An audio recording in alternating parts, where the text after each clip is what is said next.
പ്യാരെ ബച്ചോ നമസ്കാർ. നമ്മളിന്ന് എടുക്കുന്നത് ഹൈക്കു ആണ്.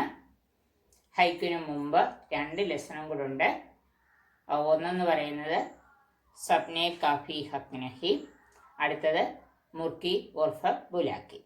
പക്ഷെ ഈ 2 പാഠം നമ്മൾ സ്കിപ്പ് ചെയ്തുകൊണ്ട് ഇത് ആണ് സാധാരണ എല്ലാ വർഷവും ഇങ്ങനെയാണ് എടുക്കുന്നത്. സമീൻ ഏക സ്ലേറ്റിക്ക നാം ഹേ കഴിഞ്ഞിട്ട് ഈ ലെസൺ എടുത്തിട്ടാണ് മറ്റു 2 ലെസൺ എടുക്കാറ്. അതുകൊണ്ട് ഈ വർഷവും നമ്മൾ അങ്ങനെ തന്നെ ചെയ്യുകയാണ്. എന്നാൽ നമുക്ക് ഹൈക്കുവിലേക്ക് കടക്കാം. എന്താണ് ഹൈക്കു എന്ന് നോക്കാം.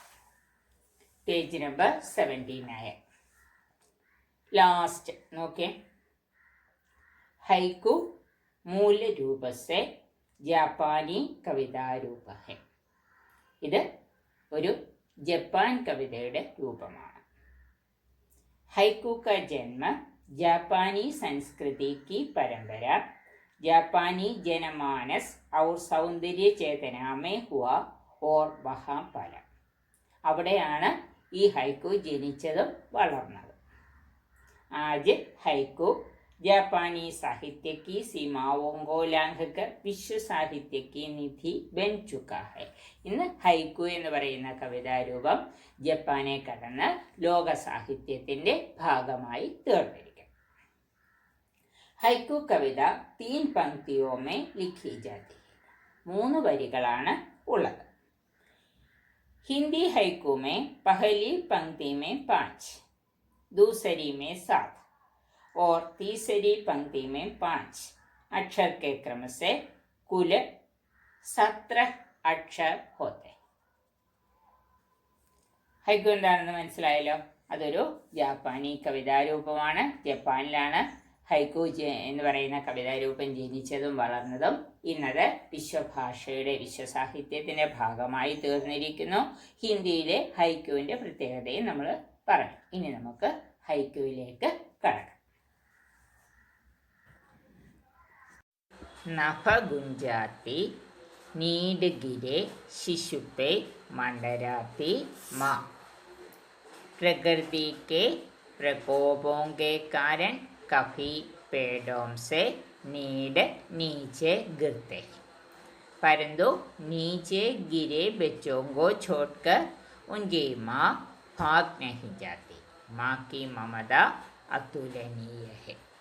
പ്രകൃതി ദുരന്തങ്ങളുണ്ടാകുമ്പോൾ, വലിയ കാറ്റും മഴയുമൊക്കെ ഉണ്ടാകുമ്പോൾ മരങ്ങൾ വീഴുന്നു.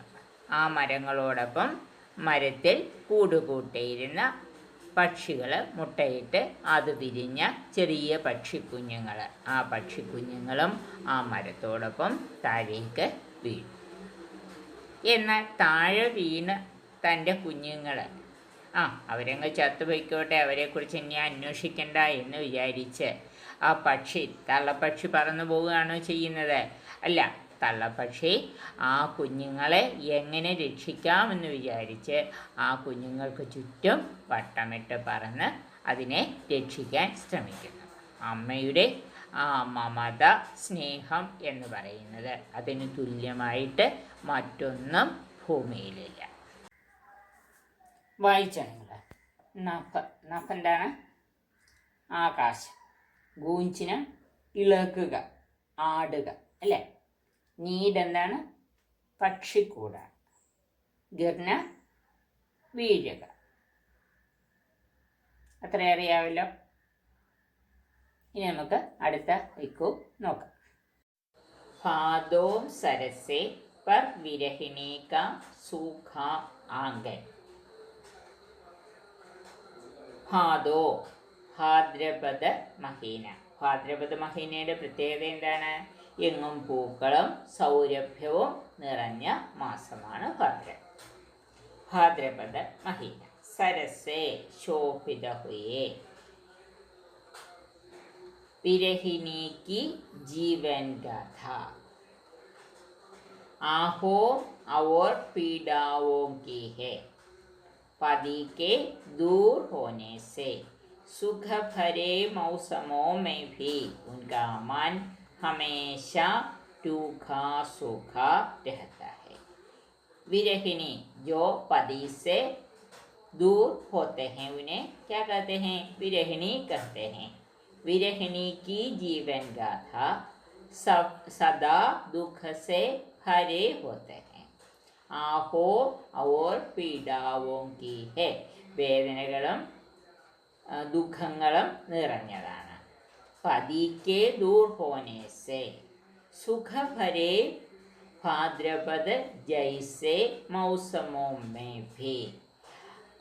വളരെ സന്തോഷം നിറഞ്ഞ, എവിടെയും പൂക്കളും സൗരഭ്യവും നിറഞ്ഞ ഭാദ്രപദ പോലെയുള്ള ആ ഒരു കാലത്ത് പോലും വിരഹിണിയുടെ മനസ്സിൽ, പതിയെ പിരിഞ്ഞു നിൽക്കുന്ന ഭർത്താവിനെ പിരിഞ്ഞു നിൽക്കുന്ന സ്ത്രീയുടെ മനസ്സിൽ സന്തോഷം ഉണ്ടാവുന്നില്ല. പകരം അവരുടെ മനസ്സെങ്ങനെയാണെന്നാണ് പറയുന്നത്? ഹമേശ രൂഖ സുഖ രഹത്താ ഹെ. ഉണങ്ങി വരേണ്ടതുപോലെ സന്തോഷമില്ലാത്ത മനസ്സായി തീരുന്നു വിരഹിണിയുടെ എല്ലായ്പ്പോഴും. അത് എത്ര സുന്ദരമായ കാലമായാൽ പോലും. വായിച്ചു നിങ്ങളത് എന്താണ്? ഭാദോം സരസേ. ഭാദ് എന്താണെന്നാണ് പറയുന്നത്? ഭാദ്രപദ മഹീന, നമ്മളുടെ ഏകദേശം ചിങ്ങമാസം. സരസിന് എന്താണ്? ശോഭിത ഹോന. ഭാദോ സരസ്. സുഖ എന്താണ്? ഉണങ്ങിയ. വിരഹിണി നമ്മൾ പറഞ്ഞല്ലോ. നെക്സ്റ്റ്. മാൻ ന മാൻ മേ തേരാ മേഹമാൻ ബനെ ബുഢാപ്പ. हर व्यक्ति बुढ़ापे को अपना दुश्मन मानता है, परंतु परिवर्तन प्रकृति का नियम है. हर एक को उसे स्वीकारना पड़ेगा. मान न मान, അംഗീകരിച്ചാലും ഇല്ലെങ്കിലും. മേ തേരാ മേഹമാൻ, ഞാൻ നിങ്ങളുടെ അതിഥിയാണ്. ആരാണ് നമ്മളുടെ അതിഥിയായിട്ട് വരുന്നത്? एक दिन जरूर बुढ़ापा मेहमान बनकर आएगा. मान न मान मैं तेरा मेहमान बने बुढ़ाപ്പ. നമ്മൾ ആ കുട്ടിക്കാലം, ബച്ചപ്പൻ, യവൻ, ആ ഒരു സമയത്തൊക്കെ നമ്മൾ വളരെ ആസ്വദിച്ച് സന്തോഷിച്ച് ഒക്കെ നടക്കുന്നൊരു കാലഘട്ടമാണ് അല്ലേ? പക്ഷേ വൃദ്ധരാകുന്നതോടുകൂടിയോ ജരാനരകളൊക്കെ ബാധിച്ചിട്ട് നമുക്ക് ആ ഒരു കുട്ടിക്കാലത്തിൻ്റെ ആ ഒരു ഓജസ്സും തേജസ്സുമൊക്കെ നമ്മളിൽ നിന്നില്ലാതെയാവുന്നു. അതിന് പകരം നമ്മൾക്ക് വയ്യാഴികളും ബുദ്ധിമുട്ടുകളും വിഷമതകളും ഒക്കെ ഉണ്ടാവുന്ന ഒരു പ്രായാധിക്യമുള്ള കാലഘട്ടം. ആ ഒരു പ്രായാധിക്യമുള്ള അല്ലെങ്കിൽ വൃദ്ധാവസ്ഥ എന്ന് പറയുന്നത് നമ്മൾ അംഗീകരിച്ചാലും ഇല്ലെങ്കിലും ഒരു സമയത്ത് നമ്മളുടെ ജീവിതത്തിലേക്ക് കടന്നു വരും. അതുകൊണ്ട് നമ്മൾ തീർച്ചയായും എന്ത് ചെയ്യണം? നമ്മളുടെ വീട്ടിൽ അമ്മൂമ്മമാരും അപ്പൂപ്പന്മാരും ഒക്കെ ഉണ്ടെങ്കിൽ അവർക്ക് വയ്യാഴിയൊക്കെ കാണില്ലേ? ആ വയ്യാഴിയെ നമ്മൾ കളിയാക്കുക, അല്ലെന്നുണ്ടെങ്കിൽ അത് മൈൻഡ് ചെയ്യാതിരിക്കുകയൊന്നുമല്ല ചെയ്യേണ്ടത്. നമ്മൾ അവരെ കഴിയുന്നത്ര സഹായിക്കുകയും സ്നേഹിക്കുകയും അവർക്ക് അവരുടെ ജീവിതത്തിൽ സന്തോഷവും ആഹ്ലാദവും ഒക്കെ പകർന്നു നൽകി അവരെ ആ ഒരു അവരുടെ ജീവിതത്തിൻ്റെ വിഷമതകളും ദുഃഖങ്ങളും ഒക്കെ മാറ്റി നമ്മോട് ചേർത്ത് നിർത്തി അവരെ സന്തോഷഭരിതരാക്കുക എന്ന് പറയുന്നത് നമ്മുടെ ഓരോരുത്തരുടെയും കടമയാണ് അല്ലേ? വായിച്ചോ. മേഹമാൻ.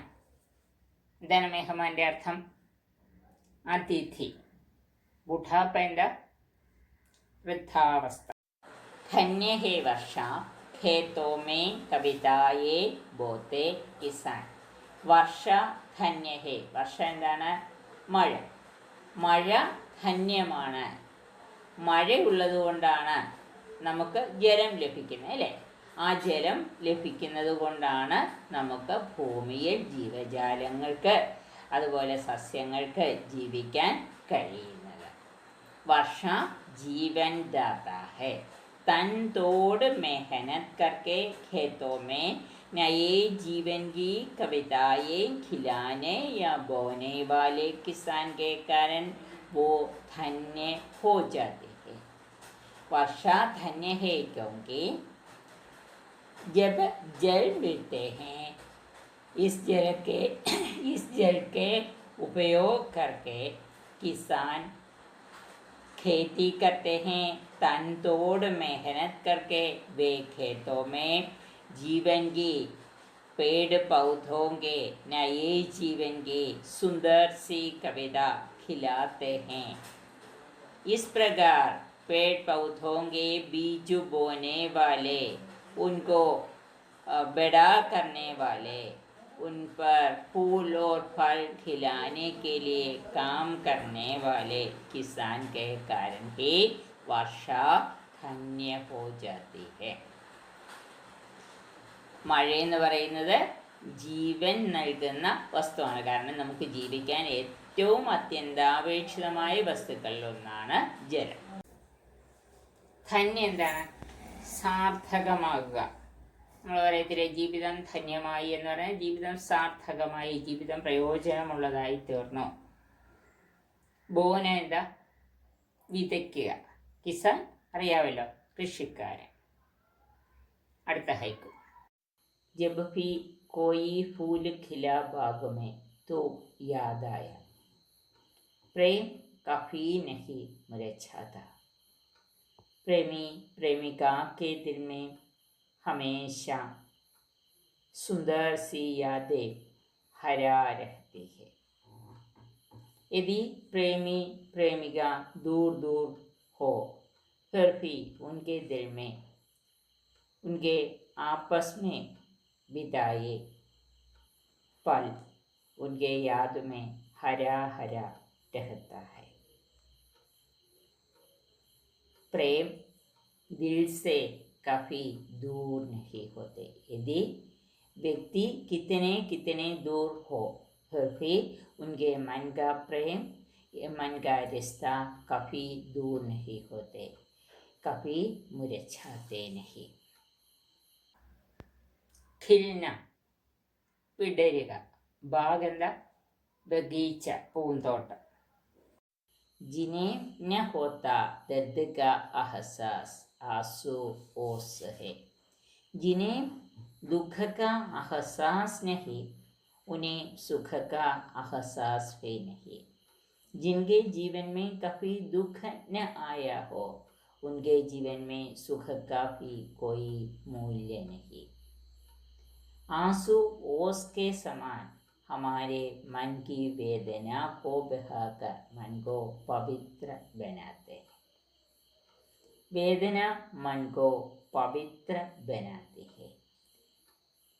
दर्द या वेदना हमारे मन को पवित्र बनाकर खुशी और प्यार का महत्व दिखाता है.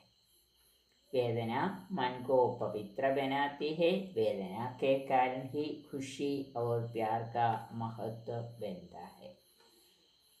നമുക്ക് നമ്മളുടെ ജീവിതത്തിൽ എപ്പോഴെങ്കിലുമൊക്കെ വിഷമങ്ങൾ ഉണ്ടായെങ്കിൽ മാത്രമേ നമുക്ക് സന്തോഷത്തിൻ്റെ, സ്നേഹത്തിൻ്റെ മഹത്വം മനസ്സിലാക്കാൻ കഴിയും.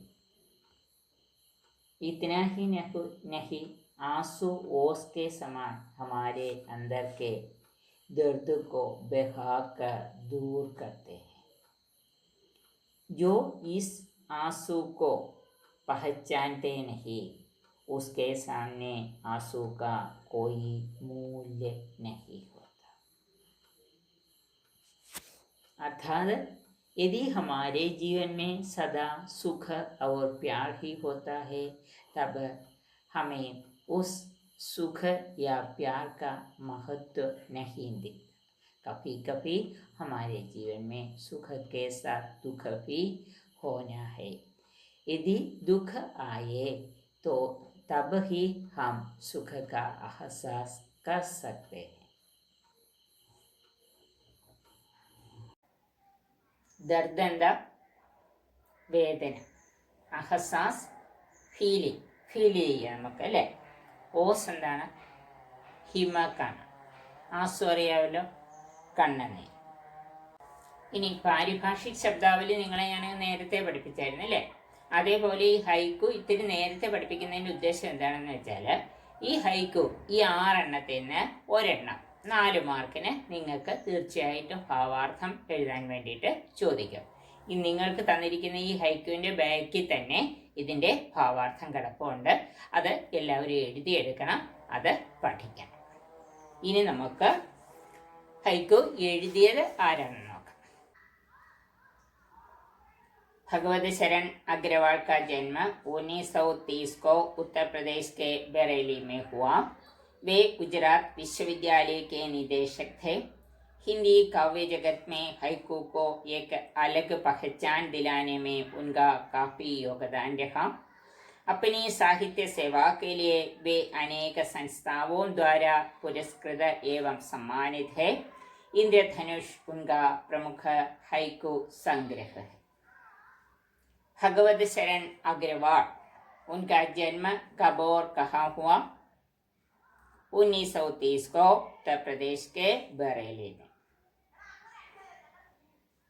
हिंदी काव्य जगत में हाइकू को एक अलग पहचान दिलाने में किसका काफी योगदान रहा?